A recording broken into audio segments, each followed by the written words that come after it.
திருப்பரங்குன்றம் வழக்கு 3ஆம் நீதிபதிக்கு பரிந்துரை செய்யப்பட்டிருக்கிறது. விவரங்களோடு செய்தியாளர் ரஃபீக் ராஜா இருக்கிறார். ரஃபீக் ராஜா, மேலதிக தகவல்கள் என்ன மற்றும் நிச்சயமாக மதுரையில் உள்ள திருப்பரங்குன்றம் முருகன் கோவில் மற்றும் திருப்பரங்குன்றம் மலையில் உள்ள சிக்கந்தர் பாதுஷா தர்கா ஆகிய 2 விவகாரங்களில் உயர்நீதிமன்ற மதுரை கிளையில் பல்வேறு மனுக்கள் தாக்கல் செய்யப்பட்டிருந்தது.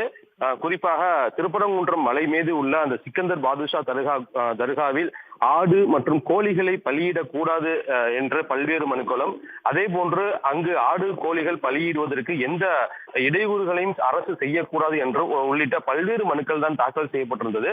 இந்த வழக்கு கடந்த 2-3 மாதங்களாக உயர்நீதிமன்ற மதுரை கிளையில் தொடர்ந்து விசாரணைகள் இருந்து வந்தது. அப்பொழுது பல்வேறு கருத்துக்களையும் உத்தரவுகளையும் நீதிபதிகள் நிஷா பானு மற்றும் ஸ்ரீமதி ஆகியோர் தெரிவித்திருந்தனர். இந்த வழக்கு நீண்ட விசாரணைக்கு பின்பாக அனைத்து தரப்பு வாதங்களையும் எழுத்து மூலமாக தாக்கல் செய்த உத்தரவிட்ட நீதிபதிகள் வழக்கினுடைய தீர்ப்புக்காக ஒத்தி வைத்திருந்தனர். அந்த தீர்ப்பு தான் சற்று முன்னதாக இன்று நீதிபதிகள் நிஷா பானு மற்றும் ஸ்ரீமதி ஆகியோர் அடங்கிய அமர்வில் வாசிக்கப்பட்டது. அதில் திருப்பரங்குன்றம் மலை மீது உள்ள சிக்கந்தர் பாதுஷா தர்காவில் ஆடு கோழி தடை விதிக்க கோரிய மனுக்களை நீதிபதி நிஷா பானு தள்ளுபடி செய்வதாக அறிவித்தார். அது மட்டுமல்லாமல் பல்வேறு கோரிக்கைகள் கூடிய அனைத்து மனுக்களையும் தள்ளுபடி செய்வதாக நீதிபதி நிஷா பானு அறிவித்தார். ஆனால் இந்த தள்ளுபடி செய்த உத்தரவிற்கு முரண்படுவதாக நீதிபதி ஸ்ரீமதி தெரிவித்ததனால் 2 நீதிபதிகளுக்கு இடையே முரண்பட்ட தீர்ப்பு வெளியானது. இதனைத் தொடர்ந்து 2 நீதிபதிகளும் இந்த வழக்கை பொறுத்தவரை 3வது நீதிபதிக்கு பரிந்துரைக்க வேண்டும் அல்லது